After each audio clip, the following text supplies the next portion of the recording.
नमस्कार, मैं हूं प्रदीप कुमार। आप देख रहे हैं पॉलिटिकल आइडिया। पॉलिटिकल आइडिया के आज के इस अंक में आप सभी दर्शकों का बहुत बहुत स्वागत है। मित्रों, बिहार विधानसभा चुनाव के परिणाम आए हुए 2 महीने से अधिक हो गए और अब तक कांग्रेस पार्टी ने बिहार विधानसभा में अपने विधायक दल का नेता नहीं चुन पाई थी। लेकिन विगत दिनों लगातार जब कांग्रेस पार्टी के विधायकों की दिल्ली में कई स्तरों पर समीक्षा बैठक हुई, विधायकों के साथ हुई, हारे हुए प्रत्याशियों के साथ हुई, अंततोगत्वा जो समाचार निकल कर आ रहा है कि कांग्रेस पार्टी ने अपना विधायक दल का नेता लगभग फाइनल कर लिया है। राहुल गांधी ने उस पर हरी झंडी दे दी है। ठीक है, विगत दिनों जो बैठक हुई थी बिहार प्रदेश कांग्रेस पार्टी के बड़े नेताओं की राहुल गांधी के साथ, उसमें जिसमें मल्लिकार्जुन खड़गे भी मौजूद थे, बिहार में कांग्रेस के प्रदेश अध्यक्ष राजेश राम, कृष्णा लाभरू, पप्पू यादव जैसे बड़े नेता मौजूद थे। उसमें यह फैसला ले लिया गया है कि मोहम्मद ओबैदुर रहमान कांग्रेस पार्टी के बिहार विधानसभा में विधायक दल के नेता होंगे। मित्रों, इस बार का जो परिणाम आया, पिछले विधानसभा में कांग्रेस पार्टी के पास 19 विधायक थे। शकील अहमद खान विधायक दल के नेता हुआ करते थे, इस बार वो चुनाव हार गए। अभी जो परिणाम आया है, 6 विधायक चुनाव जीत कर आए हैं, उसमें लगभग ये माना ही जा रहा था कि कोई भी जो भी होगा विधायक, और मैं बताऊं आपको, मैंने पहले भी अनुमान व्यक्त किया था कि ओबैदुर रहमान कांग्रेस पार्टी के विधायक दल के नेता हो सकते हैं। उसके पीछे जो कारण था, वो कारण ही सबसे बड़ा फैक्टर बना है ओबैदुर रहमान के चुनने का, क्योंकि ये इलाका, जिस इलाके से आते हैं मोहम्मद ओबैदुर रहमान, सीमांचल का इलाका, वही इलाका है जहां से कांग्रेस पार्टी को इस चुनाव में 6 में से 4 विधायक मिले।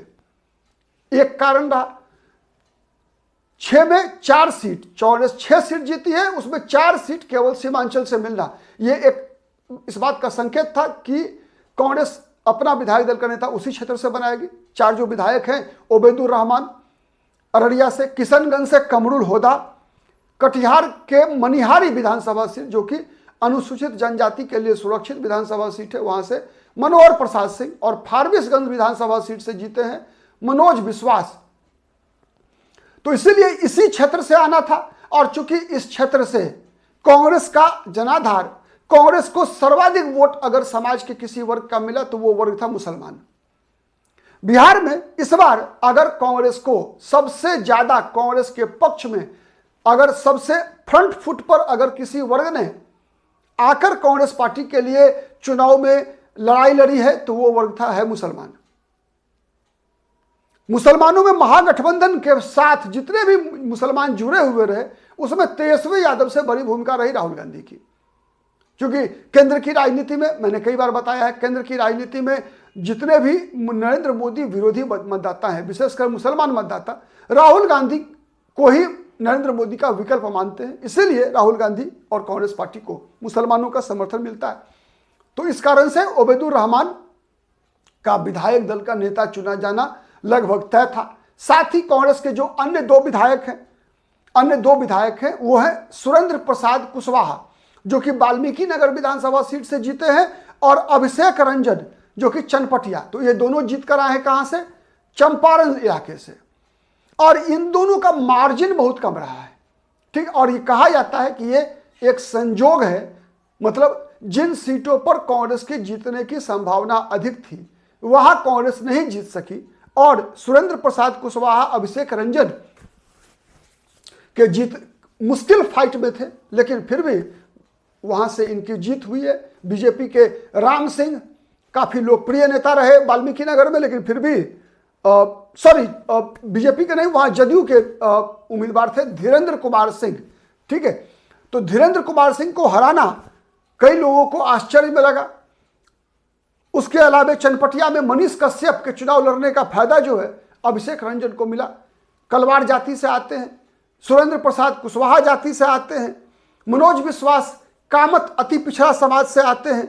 ठीक है, और मनोहर प्रसाद सिंह के बारे में मैंने बताया कि ट्राइबल है। ठीक है, तो जाति के आधार पर भी देखेंगे अगर हम, तो एकमात्र मुसलमान वर्ग ऐसा है जहां से कि कांग्रेस पार्टी को 2 विधायक मिले।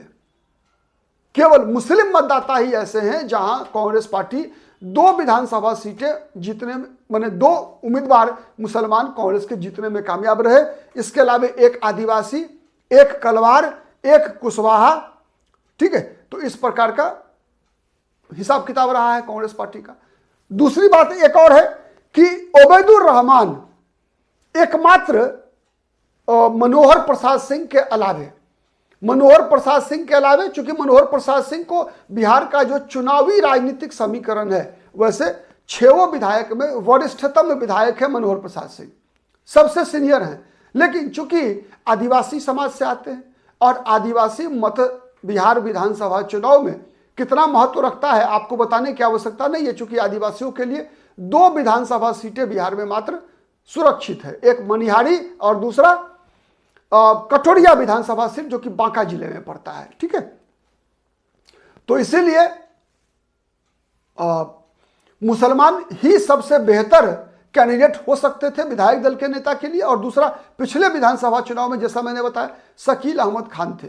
ठीक है, तो यह भी एक बड़ा फैक्टर रहा है। तीसरा बड़ा फैक्टर है कि मित्रों, सीमांचल वो इलाका है जहां से ओबैदुर रहमान आते हैं, वहीं पर कांग्रेस ही नहीं बल्कि जितने भी सेकुलर राजनीतिक दल हैं उनके लिए एक बड़ी चुनौती उभर कर आ रही है एआईएमआईएम की। चाहे बिहार में कांग्रेस हो, चाहे बिहार में आरजेडी हो, या उत्तर प्रदेश में अखिलेश यादव हो, या मायावती की पार्टी हो, या फिर महाराष्ट्र में शरद पवार की पार्टी हो, या उद्धव ठाकरे हो, या कांग्रेस पार्टी हो। सबके समक्ष इन राज्यों में अगर कोई एक कॉमन कह लीजिए प्रतिद्वंदी के रूप में मुसलमान वोट बैंक के लिए कोई एक कॉम्पिटिटर अगर आगे आ रहा है तो वो है एआईएमआईएम। तो एआईएमआईएम को भी निशाने पर रखने के लिए, मतलब वो एआईएमआईएम की ताकत नहीं बढ़े बिहार में, और नहीं बढ़ेगा तो एआईएमआईएम को रोकने की जिम्मेवारी कहां है? सबसे पहला एंट्री पॉइंट है सीमांचल। अगर कांग्रेस पार्टी सीमांचल में एआईएमआईएम को रोक पाती है अगर, तो ही एआईएमआईएम को बिहार में विस्तार करने से रोका जा सकता है। तो यह बात भी शायद कांग्रेस पार्टी के स्ट्रैटेजिस्ट जो है उन लोगों के नजर में रही होगी। इस कारण से ही ओबैदुर रहमान के नाम पर मुहर लगती हुई दिख रही है आपको। ठीक है, तो ओबैदुर रहमान, अब चर्चा तो साथ साथ यह भी चल रहा है कि शायद प्रदेश अध्यक्ष और प्रदेश प्रभारी को भी बदलने की बात हो रही है। तो अब इसमें क्या फैसला करेंगे राहुल गांधी आज कहना मुश्किल है, लेकिन एक बात तय है कि ओबैदुर रहमान को बिहार में कांग्रेस विधायक दल का नेता, और साथ साथ जिस प्रकार के संकेत राहुल गांधी के निकल कर आ रहे हैं, जिस प्रकार की बातें निकल कर आ रही है बिहार चुनाव के संदर्भ में कि कांग्रेस पार्टी एकला चलो की राजनीति करने की योजना बना रही है। आपको याद होगा मित्रों, जब बिहार में विधानसभा चुनाव से पहले से पॉलिटिकल आइडिया के मंच से मैंने बराबर कहा है क्या कि बिहार में कांग्रेस पार्टी का मुकाबला बीजेपी से ज्यादा आरजेडी से है। जब तक कांग्रेस अपना स्वतंत्र अस्तित्व नहीं तैयार करेगी, स्वतंत्र अस्तित्व ढूंढेगी नहीं, तब तक कांग्रेस बिहार में मजबूत नहीं हो सकती है, और केवल कांग्रेस ही वो राजनीतिक दल है जो बिहार में बीजेपी को रोक सकती है। केवल बिहार ही नहीं बल्कि दिल्ली में भी रोक सकती है। तो इसीलिए चर्चा तो यह भी चल रही है कि भाई कन्हैया कुमार को भी बिहार में लॉन्च कर सकते हैं राहुल गांधी। अब क्या करेंगे कहना मुश्किल है, बताना मुश्किल है आज नहीं, क्योंकि इतिहास ये बताता है कि राहुल गांधी 6 महीना 4 कदम आगे जाते हैं, 6 कदम फिर पीछे आ जाते हैं 6 महीने बाद। जैसे बिहार में क्या हुआ, जनवरी से लेकर अगस्त तक राहुल गांधी अग्रेसिव रहे, और जब तेजस्वी यादव से फैसला करने का समय आया तब राहुल गांधी बैक हो गए। इस बार क्या करेंगे कहना मुश्किल है। बने रहिए पॉलिटिकल आइडिया के साथ। हमारी नजर हर उस खबर पर होती है जिस खबर को आप उसके तह में जाकर समझना चाहते हैं। आज के लिए इतना ही, बहुत बहुत धन्यवाद।